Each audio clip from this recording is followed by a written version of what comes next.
Wizard, what are you doing? I'm driving this Range Rover. No you're not.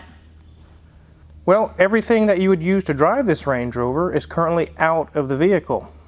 Why? For a $100 evaporator core.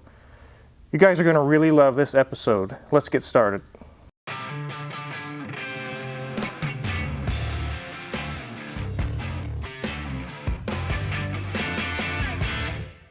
Welcome back, guys. We've got some really crazy stuff to show you today. We have done a video on a heater core before and how crazy it was to take all the stuff apart to get to it. This is like 3 or 4 times even more than that on this 2012 Range Rover HSE. There is so many parts that had to come apart to get to this thing. We're going to go through it and show you guys why is this a $3,000 job for a $100 part. The last time we did the video, it was a heater core. This time around, it's an evaporator core. You can pick them up for 90 bucks, 100 bucks, but you're not going to get to it for 100 bucks. This job pays 18 hours. That doesn't include parts, antifreeze, refrigerant. It doesn't include any of that stuff. That's just to do the work. It's 18 hours. In a shop environment, there's many times where a job might pay 4 hours, and me or Magic Mike can do it in 2. And we're still going to charge you the 4. A lot of people say, oh, that's not fair, Car Wizard. That's robbery. But it's not, because we have spent years learning the craft, learning how to do the job. We don't get a pay cut because we're getting better at our job. This is one of the instances where I'm going to take the hit now, not you as the customer. This job pays 18 hours, but as you're going to see here in a minute, the amount that has to come apart, I've told Magic Mike, who's doing this job, that we're going to dial the speed way down. Because every time you go, oops, break, snap, crack on a Range Rover, it could be 300, 500, 1,000 bucks for some of these parts. So the job pays 18 hours. It's probably going to take us 21 or 22. We're going to take the hit as the shop. We're only going to charge the book time, 18 hours. That's just the way it is. It's sometimes give, sometimes take. This time around, the shop eats it. I would rather lose a few hours of labor than to have to buy a whole bunch of expensive parts because we tried to get in there with power tools and zip, zip, zip, zip, zip, and end up breaking stuff. Towards the end of this video is going to be a big shocker. And you're going to see why it doesn't pay to speed up on one of these jobs. Let's take a look inside the vehicle and see how crazy it looks. I've said this before, and it's kind of like walking in on a loved one in the middle of open heart surgery. It's that shocking. I've mentioned also before that I was doing the same type of a job on a 97 F-150, and the customer did walk in on it. And he was literally grasping at his chest. I think he was on the verge of a heart attack. He was like, oh my goodness, you've got my truck torn down to almost nothing in the interior. Yes, that's what it takes to do the job. Let's take a look. Wow, Car Wizard, I've got some crazy amount of legroom back here in the back seat. The unfortunate thing is that you're not going to go anywhere, not with it tore down like this. This thing is stripped. It looks like a car you would see in a salvage yard. Take a look, guys. This is something you would see when you're hunting for parts at your local pick and pull or pick apart, whatever you call it. And it really, imagine this is your car. And you say, hey, I left my keys in the glove box, I left something in the glove box, can I come and get it? And you walk in and you see your car in this state. It is really scary. Now, I myself have been through this scenario probably at least 100 times, if not more. And Magic Mike himself has been through this numerous times as well. This is the first large dash job that Magic Mike has done here in the shop, not in his career. And I think he did a really good job. He broke nothing. Nothing got broke. So I'm really pleased with the work he did there. I'm really glad I hired him. He does a very good job. But isn't this crazy, guys? You haven't seen anything yet. I'm going to go through each piece and each part that had to come apart to get to a $100 evaporator core. Let's take a look. One last thing before we get started on going through every single part. Keep in mind that in the engine bay itself, we had to take a lot of stuff apart. This entire cowl here and the wiper assembly had to come out to get to the bolts and parts and pieces, heater hoses, and the AC lines that are over there. So this whole job doesn't just involve the interior. It's also quite a bit in the engine bay. Let's take a look at the parts list. So you do see a smattering of parts in front of you, but let's start at the first story of this two-story building. Here we have the engine cover and the cowling that I just talked about. Also, we have some step plates that go in the interior, but this is the cowling where the wiper assembly and everything is in that area inside the engine bay. This is engine bay parts. So Mrs. Wizard actually had to stand on a stool so you can take this all in. But I'm going to go through all these parts so that you can visualize yourself. If you're a do-it-yourself mechanic, you and your hands would have to physically remove each and every one of these panels, pieces, parts to get to the evaporator case or the HVAC case. Here we have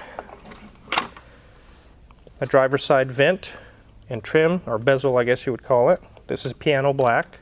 It's not wood grain on this vehicle. Here's the right side vent and its cowl or bezel or whatever you would call it. This goes to the center console and the associated screws, the lower rear portion of the center console. Here's the center console box that you would store things in. Your armrest would lift up and this would be the little box you store things in. Here's some trim pieces that go to the center console. Here's the airbag assembly with the buttons.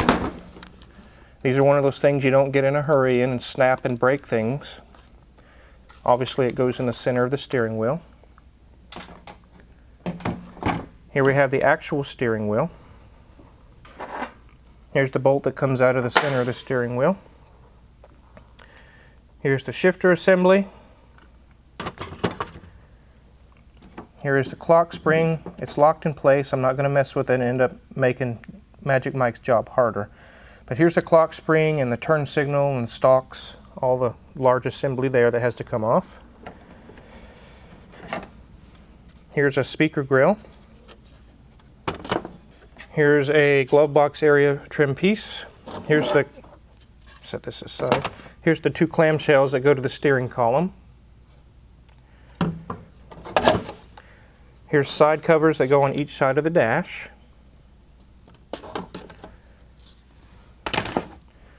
Here's the center console HVAC control head. It's got the clock and all the different dials and things for your heater and AC. Here's a kick panel that goes, actually your foot can rest there when you're driving. This is an under dash panel on the passenger side. There's a hood release lever there. These are the side panels on each side of the center stack. That's what both of these panels are here. This panel that's under them is the under dash panel that under the steering column area in the footwell. Here is a shroud that goes around the steering column, a flexible fabric shroud. Here's the center vents. Here's another trim piece around the glove box area, I believe. The instrument cluster. This is also another item you don't get in a hurry and crack the screen or do something really stupid. It's a huge LCD screen. This is another one of those areas you don't get power tools in and go, oops, I torqued it too hard or I tweaked it too hard and I cracked the screen. Sorry guys. This is where you start taking your time. We don't want to buy these stuff for the customer because we broke it. Let's move on over to this shelf. Just like the old crazy infomercials you see on TV, just wait, there's more. I mean, it just keeps going and going and going. This goes above the center stack. It has your engine start, center vents, power locks, hazards. That's what this is here. Here's some vent tubing that goes underneath the dash.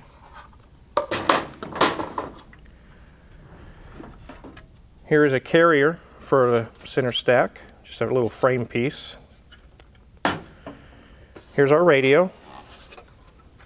This is another item you don't get in a hurry and crack it and break it. These are the things I was talking about that I will lose a few hours by taking our time. I told Magic Mike to dial the speed dial down. These are one of the reasons why. We don't just get in there and break and tear this stuff up. Really, really expensive items. Car Wizard, is Magic Mike making bread? There's a loaf pan in front of you. No, he's got all of his bolts and screws in there. That went to this particular area of the car. He's kind of keeping things in different categories. That's why I'm also being careful to kind of put things back where I got them, because he has them in a certain order. You definitely have to do that with this type of a job. You can easily get out of order and say, oh my God, I just put this back together and I forgot the piece that's inside of there. I have to pull it all back apart again. You can get in trouble on one of these. Now, let's go down to the second floor.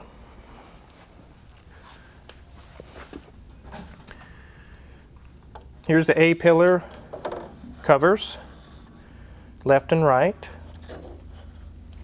Here's some more HVAC ductwork that goes inside the dash.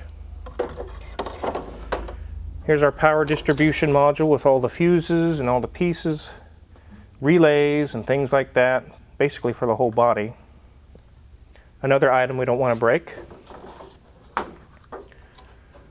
believe this is an amplifier module. Some more HVAC ductwork. And that's it for the second story. Let's go down to the third story. Here we have the actual wipers and some of the covers that go to the wipers and various bolts and things and a little cover. The wiper assembly and all the wiper stuff had to come off because there was bolts that hold the dash frame assembly. You can't get to those bolts with the wiper assembly in the way. There's no way. So all that stuff had to come out. So that's it for this shelf. There's a whole lot more, guys. We're about halfway there. Now you're starting to see why this costs $3 grand. This is a crazy amount of work for a $100 part. Remember that. Let's go to the side and the rear of the vehicle. One of the first things that really have to come out, I guess it wouldn't have to, but it really makes sense to take these out, is the seats. That way you can sit in the place where the seat was, or lay down, whatever it takes, and access all the bolts and screws and things. So the seats and the floor mats came out. There's also another seat on the other side. Let's go to the rear of the vehicle. There's even more. So here we are at the rear of the vehicle. The list keeps growing, guys. Keep in mind, as we go along, every part that I show is a potential something that could get broken coming apart. Another reason why we take our time. One of the next things to come out after the seats is the center console. Here's the armrest I talked about. It's got some of the customer's items in there, so I don't want to flip it over and mess it up. You can see it has the controls for the suspension settings and all that, and the shifter goes here. That all has to come out. Here's the dash top, the dash pad, right here. That comes out as its own assembly or piece, I guess. Right there you have some knee bolster and glove box assembly. And here's the actual dash frame. This is one of the times when you take this out that it requires two people. Not because it's heavy, really. It's really not that heavy. But because all of these sharp edges, you accidentally drop it or you lose your balance, and you could put runs in the nice leather in this vehicle. Really scratch things up really bad. So when it came time to take this out, Magic Mike came and got me, which is what he should have done, and we slowly took that out. Now at this point, like you see the glove box sitting there, if the customer came and they needed something out of their glove box, I would just take them the glove box. You really don't want to bring a customer in to see all of this teardown. It would be good to reinforce how much it costs to do the job, because they would say all the work that's being done, and they'd be like, okay, I can't even comprehend what's going on here, so it's probably worth the $3 grand I'm going to have to spend. On the other flip side of the coin, you could really scare the daylights out of your customer. Just like I said, I know from experience it's actually happened before. You typically don't want to show the customer their vehicle in this state because it's really, really scary. But guess what? We're not done yet. There's more. Let's go back to the front of the vehicle. Now we get to the actual HVAC case that has the blower motor, heater core, and evaporator core in it. It sits in the middle of where the dash is. All the parts I just showed you has to come out before you can even begin to take the HVAC case out. So how did I find out that this much work needed to be done? I guarantee you I didn't just risk and hope that this fixes the problem. I know it will fix the problem. How do you know that an evaporator core is the problem? Easy. Make sure your AC is charged up enough. Put UV dye, leak detecting dye, in the system. You can buy it at your local parts store. Then let your AC sit there and run for a while and look under the car. You say, well, Car Wizard, why am I looking under the car? The problem's in the dash.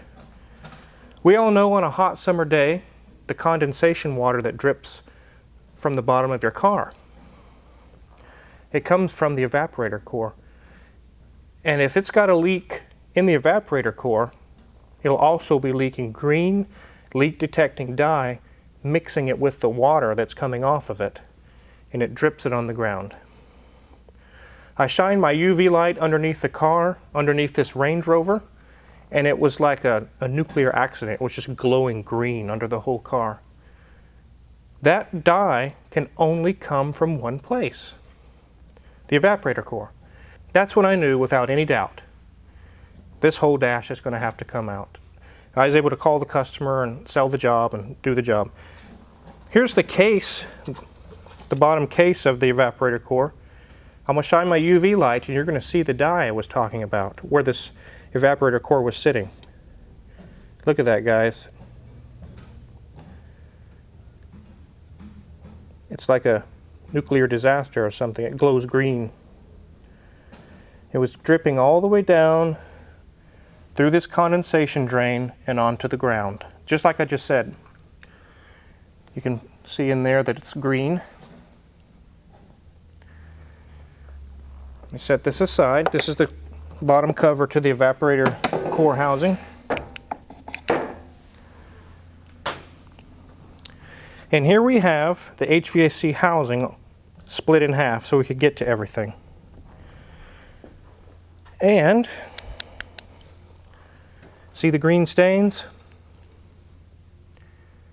See that, guys? Look at that. Leaking right out of the bottom corner down here. So all of that crazy amount of work for this $100 part. That's it. That's the only problem with the air conditioning system, is this $100 evaporator core. Set that aside. Okay, so Car Wizard, if you've gotten all this way into here for the evaporator core, wouldn't it be a good idea to do the heater core too? Yes, we're going to get to that. This is also what makes this a $3,000 job. Let's say that we just replace the evaporator core and put everything back together and say, yay, we're done, it's fixed. And 6 months down the road, the heater core goes out, which is right here. All of this has to be done all over again. Then the question will come from the customer, why didn't we address this while we had it apart? Guess what we're doing? We're going to address this while we have it apart. There's a third item that will also require all this tear down if it goes bad. Take a look in here. The blower motor. The blower motor is a 16-hour job. It would be about 80 to 90% of the tear down to get to it. So there's a trifecta here. While we have this HVAC case out, the only problem at the current time is the evaporator core. I don't care. We're going to do a new heater core, a new evaporator core, and a new blower motor. That starts adding to the price pretty quick. Each of these items is 100, 150, 200 bucks a piece. But in the grand scheme of things, it's going to save her tons of money. We can put this dash all back together and she can enjoy her vehicle for many more years and have a peace of mind to know that I don't have to do this job again because my heater core went out, and then do the job again a third time because the blower motor went out. Why didn't we do that while we had it apart? That's what we're doing here. There's so much work that has to get done to get to either of these three items that if you go this far down, you go ahead and replace all three items. So this is the same kind of a scenario like if you're doing a timing belt or timing chain that has a chain or belt driven water pump. You don't take it all apart and just ignore the water pump. You also replace the water pump because you don't want to have to do the job all over again. And it's vice versa as well. If the water pump's leaking but it's not time for a timing belt, you still have to take the timing belt off to get to it. So it's an all-inclusive job every time something goes wrong. There's many jobs on cars that require that type of thinking. While you're there, you might as well replace this or replace that. It's just part of the job. It's the smart way to do things. Now, Car Wizard, you said we had a surprise in this video. I haven't heard any surprises. Oh yes, this is going to be a really good surprise for you guys, a shocker. I love delivering shockers. So I'm glad you came a little closer. I'm going to reveal the secret now. Everything that we just did was done less than a year ago by a different shop. A mechanic that's in town, he's kind of well known, but as I'm getting to know from other people, other customers in Wichita, he's kind of not that great of a mechanic. Maybe at one time he was, but not anymore. This job that we're doing right now has already been done. She's doing this job a second time within a year. Now, I talked with the customer and said, you really need to take this back to the guy that did this job because maybe you can get a refund or a partial refund or maybe claim warranty. You need to do the job over again. But I have already fixed things on this car inside the dash that this mechanic broke in the months prior. She had an issue on her dash where ABS traction control warning lights came on and ended up being the steering angle sensor was broken during the last time this job was done. I replaced that, I fixed that, and she was happy. While I was there, I found multiple other things that were broken, AC ductwork and things, and I replaced those and repaired them for her so her ducts started working again. The center vents weren't even blowing. The ductwork wasn't even installed properly, it was just hanging down in the backside of the dash. At this time, when I had fixed these things for the customer, the leak in the evaporator core was very, very tiny. And it wasn't causing an issue at the time. There was no complaint for it, so it wasn't even checked. But as time went on, it got worse and worse. And finally, it's pouring out. When you put refrigerant in overnight or in a couple days' time, it'll be empty again. So just think about that for a minute, guys. Contemplate that for a minute. This job has already been done. And it's being done a second time on her dime. This is one of those scenarios where, oh, I got a buddy down the road, he's a master tech. He'll do this job for half of what you're asking, Car Wizard. And this is what you get when you have that master tech down the road do the job in a hurry and break stuff. Then you come back to me and say, oh my goodness, I have to do this a second time, a third time. The guy that I thought was cheaper broke my car. Can you please help me, Car Wizard? And that's when I say, no thanks, I refuse the job because I don't know what the guy did when he was in there. This is a very good customer. I'm definitely doing this to help her. So I really stress to the customer, you really need to take this back and either pursue legal action or get a refund or warranty. Something needs to happen because you've already paid for all this. It needs to be something done about it. I told the customer, I'm happy to do the work for you, but I hate that you'd have to spend this money a second time. So after I explained this to the customer, I told the customer we'd be happy to do it again, but you really need to at least pursue some action on this. The customer said, I trust you. I know you guys do good work. Once you're done with this, I know I won't have to worry about it again. I'm never, ever going back to the last guy again. Not even for warranty, not for legal action. I don't even want anything to do with that guy. Please just fix my Range Rover and let's get this done. And that's what we're doing. We're getting it back on the road, get her AC fixed. And like I showed you, we're not just going to replace the evaporator core. We're going to do all three items so that it's done. It's over. The customer doesn't have to mess with it again. I really wanted to share this story with you guys because it really reiterates that so-and-so down the road will do it cheaper, and this is usually what happens. And I get stuck having to pull the customer out of the mire and the trouble. This would be a really good story to share with you guys, and I did. I'm really happy to let you guys see how crazy this job was. If you want to know what kind of tools that me and Magic Mike use to do all this work, they're listed in my Amazon affiliates page in the link below. We get a little cut every time you guys buy something. Really appreciate that. And if you haven't hit the subscribe button already, go ahead and do that now. We've got yacht videos and many more really cool videos to come. Thanks for watching.